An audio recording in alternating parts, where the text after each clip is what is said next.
So Do Not God made a video response to me in 2 parts, and he actually sped up the video in order to be able to put it in 2 parts, which I thought was interesting. The guy likes to ramble, and now I'm going to respond to you, Gary. You're that special. No one can verbally abuse me like you can. You've earned this video response. I disliked a lot of things that you talked about in the video, but the one thing that stood out more than anything else was when you were talking about progressive taxes and welfare programs and how they level the playing field because not everyone in this country is born with the same opportunities, but those programs allowed for an even playing field so that everyone could have the same opportunities so that people don't get fucked over. Well, here's the problem, Gary. You're implying that everybody has a fundamental right to an easy ride through life just because other people have an easy ride through life. You also imply that everyone has fundamental rights to the same opportunities that those that we perceive to be privileged are born with. Which I think is really fascinating, because people don't have those rights. You're pulling them out of your fucking ass, Gary. In this country, you have the right to life, liberty, and the pursuit of happiness. You have the right to live your life and to pursue your goals, ambitions, and dreams while having your liberties protected from those who would otherwise try to step on you and infringe on your rights. Those are your rights, Gary. And it sucks for a lot of people. Because a lot of people are born with more opportunities in this country, and a lot of people are at a disadvantage for one reason or another. But it's not the government's job to ensure that people have an easier ride through life. It's not the government's job to provide everyone with the same opportunities just because there are a few people on top who were born with those opportunities and didn't have to work that fucking hard for the things that they have. You have the right to pursue the things that you want while being protected from people stepping on your rights.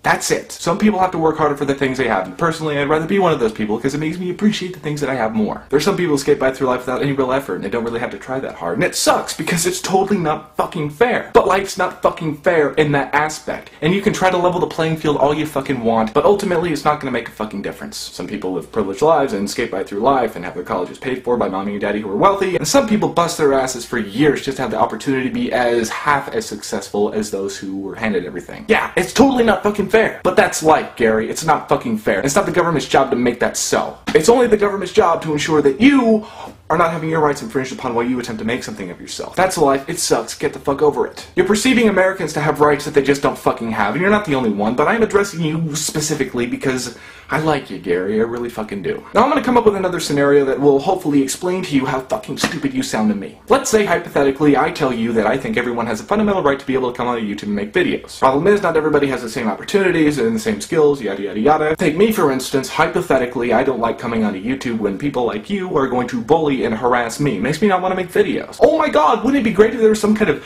government entity or YouTube that would level the playing field and that would force people like you to accommodate people like me so that I could freely make YouTube videos because it's my fundamental right to be able to do that the same as everybody else? But wouldn't it be great if that entity would stop people like you from bullying me and shit because it prevents me from wanting to make YouTube videos in the first place and I have a fundamental right to do so? That would be leveling the playing field. Oh yeah. Fun shit, isn't it? And what if, hypothetically, I were to say to you, Gary, I don't want to come on a YouTube video unless one of 2 things happens. Either A, you make a video apologizing to me and stating that the only reason you attacked me in the first place is because you have a vendetta against me because you perceived me to have attacked, oh my god, this Chris a while back with a rape video, and because she's the only female on the planet that will acknowledge your greasy existence, so you felt the need to beat your chest at the big bad pirate. Or, number 2, all of the videos on your inmendham channel can be taken down. And I really don't care how that happens. I mean, you could delete them, set them to private, or hell, some douchebag could probably flag you down for harassment. And it would make YouTube happy probably because you really are just a fucking waste of bandwidth, Gary. That's just a hypothetical situation though, Gary. It wouldn't make you very happy now, would it? You would attack me, you would tell me that my perceived rights are bullshit, and then you would attack YouTube for putting policies in place to protect a little guy like me who gets his feelings hurt because you don't think your rights should be violated just because some guy can't suck it up and adapt to the fucking YouTube environment. Go fuck yourself, Gary.